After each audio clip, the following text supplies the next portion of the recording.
എല്ലാവർക്കും ക്രിസ്തുയേശുവിന്റെ നിസ്തുല നാമത്തിൽ സ്നേഹവന്ദനം. ഇന്നത്തെ നമ്മുടെ ധ്യാനത്തിനായി വിശുദ്ധ മത്തായി എഴുതിയ സുവിശേഷം 6-ാം അധ്യായം 27-ഉം 28-ഉം വാക്യങ്ങൾ. മത്തായി 6-ന്റെ 27-ഉം 28-ഉം വാക്യങ്ങൾ. വിചാരപ്പെടുന്നതിനാൽ തൻ്റെ നീളത്തോട് ഒരു മുഴം കൂട്ടുവാൻ നിങ്ങളിൽ ആർക്ക് കഴിയും? ഉടുപ്പിനെക്കുറിച്ച് വിചാരപ്പെടുന്നതും എന്ത്? വയലിലെ താമര എങ്ങനെ വളരുന്നു എന്ന് നിരൂപിപ്പിൻ. അവ അധ്വാനിക്കുന്നില്ല, നൂൽക്കുന്നതുമില്ല. കർത്താവിൻ്റെ പരിശുദ്ധ നാമം വാഴ്ത്തപ്പെടട്ടെ. വിചാരപ്പെടലുകൾ ജീവിതത്തിൽ ഏറിയ മാനസിക സംഘർഷങ്ങളിലേക്കും ക്ലേശങ്ങളിലേക്കും നമ്മെ നയിക്കുന്ന ഒരു ഘടകമാണ്. പല വിധത്തിൽ ചെറിയ കാര്യങ്ങൾക്ക് പോലും വലിയ തരത്തിൽ ടെൻഷൻ അടിക്കുന്ന ആളുകളുണ്ട്. വളരെ ആകാംക്ഷയോടുകൂടെ വിചാരപ്പെടുന്നതിനാൽ തൻ്റെ നീളത്തോട് ഒരു മുഴം കൂട്ടുവാൻ അല്ലെങ്കിൽ നീട്ടുവാൻ കഴിയുന്ന ആരെങ്കിലും ഉണ്ടോ എന്ന് കർത്താവ് ചോദിക്കുന്നു. മുഴം എന്ന് പറയുന്നത് മനുഷ്യന്റെ അളവിന്റെ കണക്കാണ്. അത് ദൂതന്റെ കണക്കാണ്. വെളിപ്പാട് പുസ്തകം 21-ാം അധ്യായത്തിലൊക്കെ നമ്മൾ വായിക്കുന്നു. ദൂതന്മാർ മനുഷ്യരൂപത്തിൽ വെളിപ്പെടാറുണ്ട്.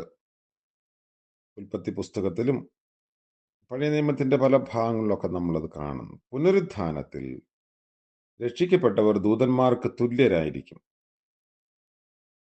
മനുഷ്യൻ വളരെ പരിശ്രമിക്കും, എങ്കിലും തന്റെ നീളത്തിൽ കൂടുതൽ വരുത്തുവാൻ കഴിയുന്നതല്ല. എങ്കിൽ പിന്നെ എന്തിനാണ് മറ്റു കാര്യത്തിൽ ഭാരപ്പെടുന്നത്? ഇതാണ് കർത്താവ് ചോദിക്കുന്ന ചോദ്യം. നമുക്കൊന്നും മാറ്റിമറിക്കാനാവില്ല, തിരുത്താൻ കഴിയില്ല. പിന്നെ എന്തിനാണ് ഈ വിചാരപ്പെടലുകൾ? ഭൗമികമായ കാര്യങ്ങളെക്കുറിച്ച് നമ്മൾ വല്ലാതെ വിചാരപ്പെടുന്നു.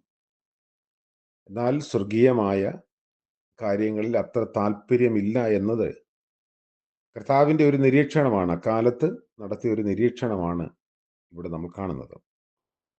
28-ാം വാക്യം അതിനോട് ചേർന്ന് പറയുന്നു, വയലിലെ താമര അത് ആഹാരത്തിനായി അധ്വാനിക്കാത്തതും നൂൽക്കാത്തതും.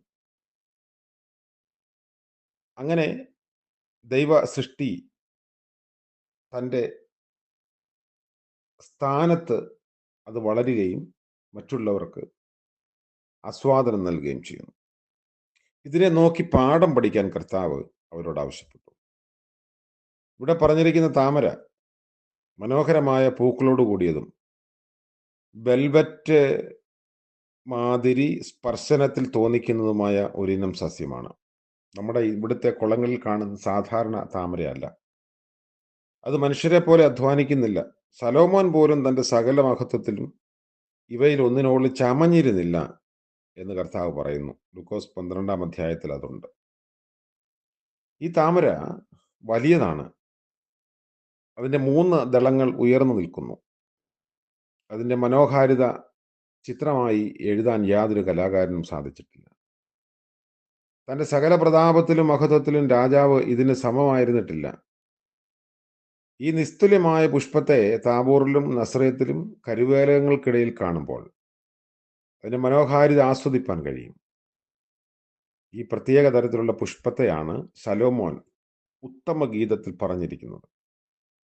ഞാൻ ശാരോനിലെ പനിനീർ പുഷ്പവും താഴ്വരകളിലെ താമരപ്പൂവുമാകുന്നു.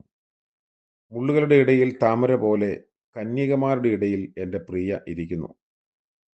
താമരകളുടെ ഇടയിൽ ആടുകളെ മേയ്ക്കുന്നവനായി തൻ്റെ പ്രിയനെ താരതമ്യപ്പെടുത്തിയിരിക്കുന്നു. ഉത്തമഗീതം 2-ാം അധ്യായത്തിൻ്റെ 1-ഉം 2-ഉം 16-ഉം ഒക്കെ വാക്യങ്ങളുണ്ട്. നമ്മുടെ പുഷ്പം പ്രശോഭിക്കുന്നു. താഴ്വരയിലും പർവ്വതമുകളിലും അവ മുള്ളുകളുടെ ഇടയിലാകുന്നു. മാനുകൾ അവയുടെ ഇടയിൽ മേയുന്നു.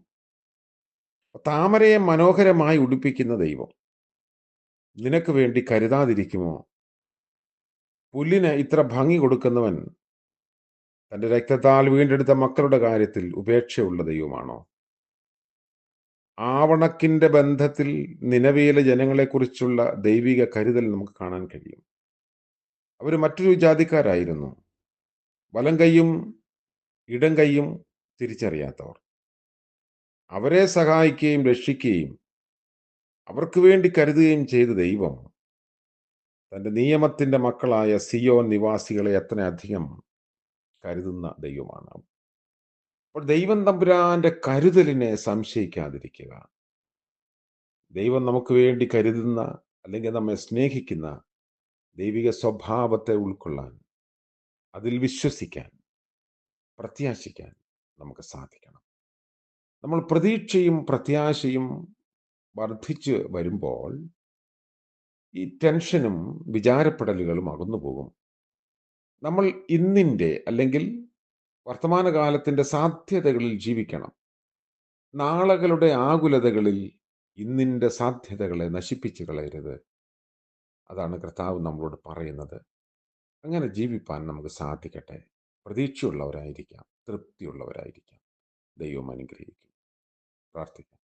കരുണ നിറഞ്ഞ ഞങ്ങളുടെ വാഴ്ത്തപ്പെട്ട കർത്താവെ, പുതിയ ദിനത്തിന്റെ പ്രഭാതം ഞങ്ങൾക്ക് ദാനമായി നൽകിയത് ഓർത്ത് നന്ദിയോടെ ഞങ്ങൾ അങ്ങേ വാഴ്ത്തുന്നു. കർത്താവെ, കഴിഞ്ഞ രാത്രിയിൽ ലഭിച്ച നിദ്രയ്ക്കായും വിശ്രമത്തിനായും സ്തോത്രം. ഇന്ന് പകൽക്കാലം ജീവിപ്പാനുള്ള കൃപ ഞങ്ങൾക്ക് നൽകണമേ, ബലപ്പെടുത്തണമേ. നാളുകളെക്കുറിച്ച് ഓർത്ത് വിചാരപ്പെടാതെ ഇന്നിൻ്റെ സാധ്യതകളെ അനുഭവിപ്പാനും ആസ്വദിപ്പാനും ഞങ്ങളെ ഇടയാക്കണമേ. യേശുമശിഹ മൂലം പ്രാർത്ഥിക്കുന്നു. കൃപയോടെ കേൾക്കുമാറാകണമേ. ആമേൻ. ത്രിയേക ദൈവത്തിൻ്റെ അനുഗ്രഹവും പ്രത്യാശയും നമ്മോടുകൂടെ ഇന്നും എന്നേക്കും ഉണ്ടായിരിക്കുമാറാകട്ടെ. ആമേൻ.